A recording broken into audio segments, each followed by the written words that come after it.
Hai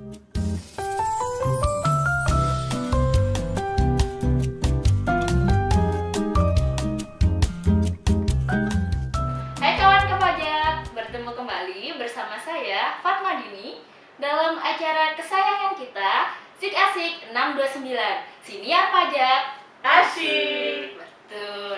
Nah, pada kesempatan kali ini kita akan membahas terkait NPWP. Sebenarnya apa sih NPWP itu? Nah, sebelum kita mulai, saya ingatkan kembali kepada semua kawan pajak, jangan lupa like, comment, and subscribe channel kami di KPP Pratama Tulungagung. Untuk ngobrol-ngobrol kali ini, saya nggak sendirian nih kawan pajak. Kali ini saya ditemani oleh tim penyuluh KPP Pratama Tulungagung. Ada Mbak April. Selamat pagi Mbak April. Selamat pagi Mbak Dini, kawan pajak. Dan di sebelahnya ada Mas Garin. Selamat pagi Mas Garin. Pagi Mbak Dini. Iya. Lebih akrabnya kita panggil Mas Mbak aja ya, biar nanti kita lebih cair suasananya pada kesempatan kali ini. Tadi kan saya udah membahas nih, bahwasanya kita akan membahas terkait NPWP. Sebenarnya apa sih NPWP itu? Nah, kita akan bahas terlebih dahulu sama Mas Garin. Apa sih NPWP itu Mas Garin?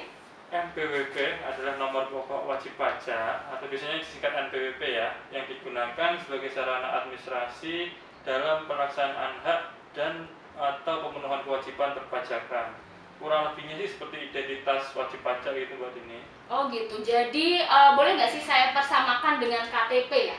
Kurang lebih sama. Kurang lebih sama. Kalau bentuknya sendiri ada nggak? Ada fisiknya? Ada Ini contohnya mungkin? saya lagi membawa Oh, contohnya iya. kurang lebih seperti ini Mbak Dini. Oh iya, jelas ya. Ada nomornya dan ada namanya. Nah, ini nanti akan selalu digunakan oleh wajib pajak dalam rangka melaksanakan hak dan atau memenuhi kewajiban perpajakannya. Oh gitu, hampir sama sih kayak KTP ya Kurang bentuknya. lebih hampir sama. Mbak. Nah, kalau untuk bisa bikin NPWP, sebenarnya persyaratannya atau caranya dulu kita harus gimana nih Mas Gary? Untuk caranya sekarang lebih mudah. Untuk pembuatan NPWP bisa dilakukan secara online melalui erek.pajak.go.id dan itu bisa dilakukan di mana saja dan kapan saja Mbak Dini. Oh semuanya online, jadi saya sambil rebahan bisa nih ya Bisa, bikin sangat NPWP. bisa. Iya, jadi nggak harus ke kantor pajak. Betul. Nah, kalau untuk persyaratan mau bikin NPWP, sebenarnya apa aja sih? Saya mau pindah ke Mbak April dulu nih. Gimana Mbak April? Oke, gampang sekali kok Mbak Dini. Jadi kawan pajak itu hanya menyiapkan KTP dan KK. Oh ya, ya, tinggal dua nyiapkan aja NIK sama KK. Untuk orang pribadi itu apabila NIK sama KK-nya sudah terintegrasi di server Dukcapil, itu maka tidak usah mengupload dokumen apapun. Apabila untuk wanita kawin ini mau memiliki NPWP sendiri terpisah dengan suaminya, maka harus ada tambahan upload dokumen seperti KTP atau NPWP-nya suami, terus dokumen akta nikah seperti itu. Dan apabila untuk NPWP badan nih Mbak Dini ya, tadi kan NPWP orang pribadi, sekarang NPWP badan itu kawan pajak harus menyiapkan dokumen akta pendirian seperti kayak umpama CV, PT, itu kan pasti ada akta pendirian, yayasan kan juga, nah itu harus disiapkan. Dan juga KTP sama NPWP-nya direktur atau salah satu pengurus badan tersebut. Oh, badan itu yang dimaksud ini ya, badan hukum ya. Saya kira badan perorangan itu beda lagi. Badan usaha, Mbak Dini. Badan usaha. Ya. Oh iya. Oh tadi kan kita bikinnya secara online, uploadnya pun juga online, betul ya Mbak April? Iya benar. Lantas kadang itu ada kendala-kendala apa sih dalam pembuatan NPWP ini? Jadi karena sistem Direktorat Jenderal Pajak itu sudah terintegrasi ya dengan server Dukcapil ya, itu biasanya ada NIK yang gagal untuk divalidasi. Oh gitu. Nah, nanti kalau gagal tervalidasi itu bisa cross check ke Dukcapil terkait, ya seperti itu. Nanti akan dicek oleh sistemnya karena semuanya sudah terkoneksi dari server DJP dan juga server Dukcapil. Berarti ini ya, nanti ada keterangannya kalau seumpama gagalnya di apa itu ada jelas ya di Ya, situ? ada. Oh, nanti gitu. tinggal kawan pajak tinggal di screenshot aja error tersebut, terus silakan ke Dukcapil. Apabila sudah tervalidasi oleh Dukcapil, tinggal ditunggu aja barang beberapa jam atau keesokan harinya seharusnya sudah oke. Seharusnya. Iya, karena ini ya, karena Direktorat Jenderal Pajak sendiri semuanya sistemnya sudah bersinergi. Kita bekerja sama dengan pihak-pihak lain untuk mensinkronkan semua datanya ya, betul ya Mbak April ya? Benar. Oke. Nah, selanjutnya kan kalau kita daftar melalui online tadi kata Mas Garin di ERAK ya, betul. Kemudian kita taunya ini udah berhasil apa belum, gimana sih Mbak April? Jadi kawan pajak saat daftar di IREK tersebut itu saat setelah kita kirim ya, kita kasih kode token ya atau kode verifikasi untuk mengirim permintaan NPWP tersebut. Nanti kalau statusnya sudah berubah menjadi verifikasi, itu berarti NPWP-nya sudah keluar. Nah, NPWP-nya tersebut kawan pajak akan menerima dalam bentuk email ke email yang sudah didaftarkan tadi. Nah, itu NPWP elektronik itu sudah bisa dipakai. Kemudian nanti dari KPP akan memverifikasi data tersebut, terus kartu NPWP beserta surat keterangan terdaftar akan dikirim ke alamat yang sudah kawan pajak entry di aplikasi IREK tersebut. Berarti ngisinya sesuai dengan alamat kita tinggal, kemudian sesuai KTP juga ya? Iya. Nah, setelah itu kalau NPWP kan sudah berhasil masuk di email. Kalau untuk fisiknya nih Mbak April, fisiknya gimana? Kalau untuk fisik, kawan pajak jangan ini ya, cukup santai-santai aja di rumah ya. Tinggal ditunggu saja nanti surat keterangan terdaftar beserta NPWP fisiknya itu akan dikirim ke alamat kawan pajak semua. Apabila 30 hari belum nyampe tuh berkasnya ya, belum nyampe kartu NPWP atau surat keterangan terdaftarnya, kawan pajak bisa ke KPP terdaftar, bisa mengajukan cetak ulang. Cetak ulang. Jadi kawan pajak jangan buru-buru ke sini, tunggu dulu sampai dengan 30 hari. Kita pastikan benar nggak sih sudah sampai atau belum NPWP-nya dikirim ke alamat sesuai wajib pajak isi waktu awal pengisian tadi. Nah, terkait untuk pemberian pelayanan di KPP. Di mana sih sekarang sistem antriannya Mas Garin di KPP ini? Antri kayak dulu nggak sih, antri yang panjang gitu nggak? Untuk sekarang sudah tidak ya Mbak Dini, karena semuanya sudah bisa online. Jadi antrian bisa lebih sedikit. Betul. Enak. Lebih karena online semuanya jadi sepi ya mungkin ya.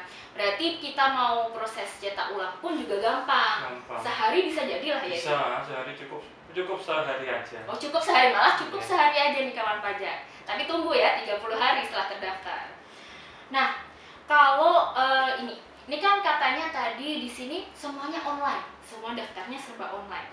Kan kita tahu dulu itu kantor pajak juga menerima pendaftaran offline.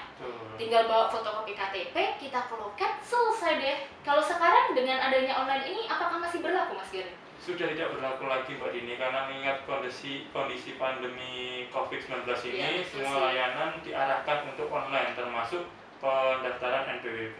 Pendaftaran NPWP juga ya ini ya. Nah, kalau kan pendaftarannya secara online, terus dapat kartunya yang tadi Mas Garin tunjukin ya. Seperti ini. Nah, itu tuh oke, kita bisa lihat, bisa pinjam. Nah, ini kalau saya lihat nggak ada ini ya. Kalau kita lihat KTP sama SIM, itu kan di bawah ada masa berlakunya.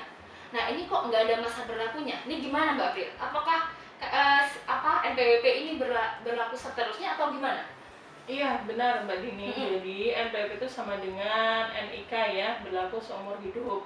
Tapi NPWP itu bisa dinonefektifkan apabila usaha kawan pajak lagi turun atau vakum, ini PT-nya itu bisa permohonan non efektif. Atau untuk orang pribadi apabila kena PHK nih, nah itu bisa mengajukan non efektif ke KPP terdaftar atau bisa ke krim pajak 1.500, 200 gitu. 1.500. Nah tadi kan kita bahas untuk yang aktif dan non aktif atau non efektif. Apa sih bedanya keduanya ini Mbak? Jadi kalau untuk non efektif itu dibebaskan dari kewajiban pelaporan SPT tahunan dan pelaporan lainnya. Gitu. Oh ada ini ya kewajiban SPT tahunan. Iya, SPT masanya. Nah, nyambung ke SPT tahunan tadi, berarti ada kewajiban-kewajiban tertentu ketika kawan pajak sudah punya NPWP, betul ya? Kewajibannya apa aja sih Mbak April? Jadi untuk kawan pajak yang sudah punya NPWP, untuk pribadi itu wajib laporan SPT tahunan. Sedangkan untuk badan itu wajib laporan SPT massa dan juga SPT tahunan. Untuk orang pribadi itu ada 3 kategori SPT. Untuk wirausaha itu pakai 1770. Untuk karyawan baik itu PNS, BUMN, karyawan swasta itu pakai 1770S dan SS. Sedangkan untuk wajib pajak badan itu pakai formulir 1771. Nah, kalau tadi kan Mbak April jelasin ada 3 kategori. Yang pertama untuk laporan tahunan karyawan dan PNS ya. Nah, kemudian untuk yang usahawan dan untuk yang ketiga adalah untuk badan. Nah, tadi kan untuk karyawan dan PNS ada 2 kategori lagi. Ada pelaporan dengan menggunakan formulir 1770S dan 1770SS. Bedanya kedua ini apa sih, Mbak? Jadi untuk 1770S dan SS itu kan peruntukannya untuk karyawan. Betul. S itu untuk karyawan yang penghasilannya di atas 60 juta selama setahun.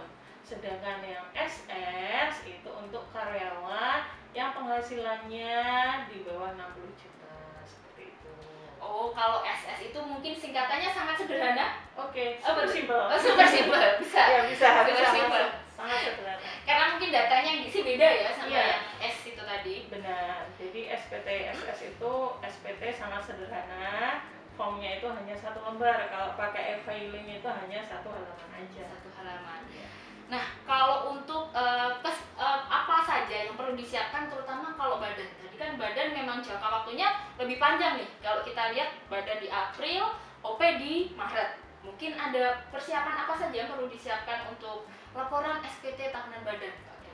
Jadi kalau untuk SPT tahunan badan, kawan pajak itu harus menyiapkan laporan keuangan. Laporan keuangan itu ada laporan laba rugi, neraca, dan penyusutan. Jadi meskipun kan pajak PT-nya atau CV-nya atau badan usahanya tidak beroperasi, itu tetap harus dilampirkan sebagai persyaratan untuk pelaporan SPT tahunan badan 1771. Oh gitu. Terus saya ada pertanyaan lagi sebagai orang awam, misalkan saya ini baru terdaftarnya di tahun ini 2022. Saya misalkan pekerjaan saya karyawan lah ya, karyawan terdaftar di 2022. Terus kewajiban saya jatuhnya di Maret tahun ini atau gimana Kak April?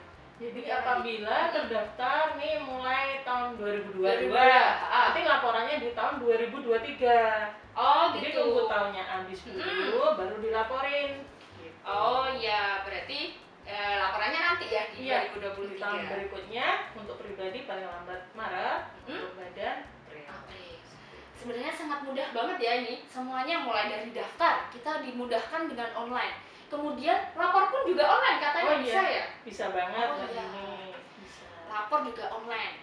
Direktorat Jenderal Pajak memberikan kemudahan bagi seluruh wajib pajak. Mau secara online daftarnya bisa. Kemudian lapornya kewajibannya, pemenuhannya pun juga secara online. Lantas kan pasti banyak nih.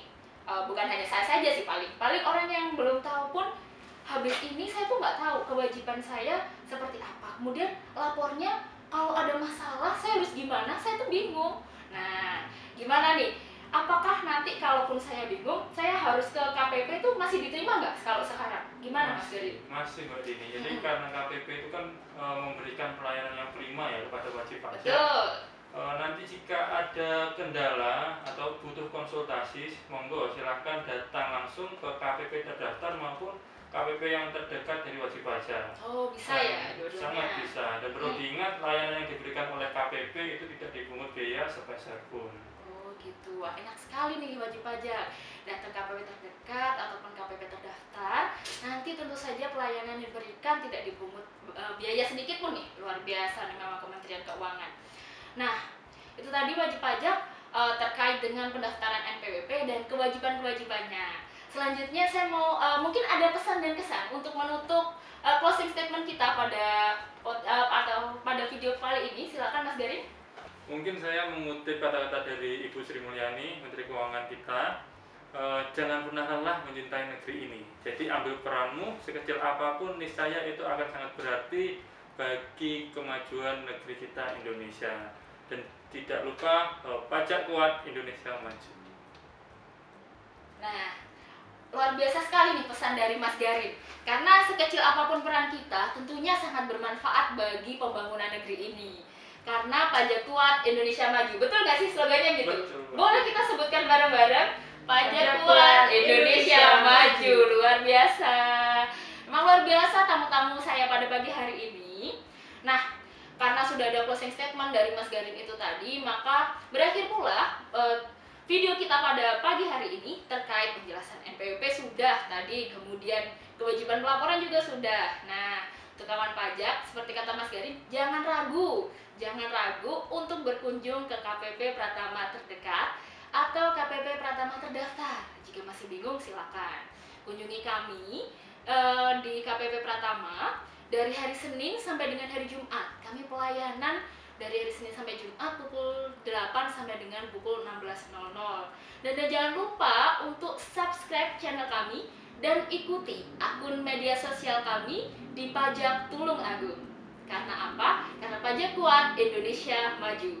Demikian video pada pagi hari ini.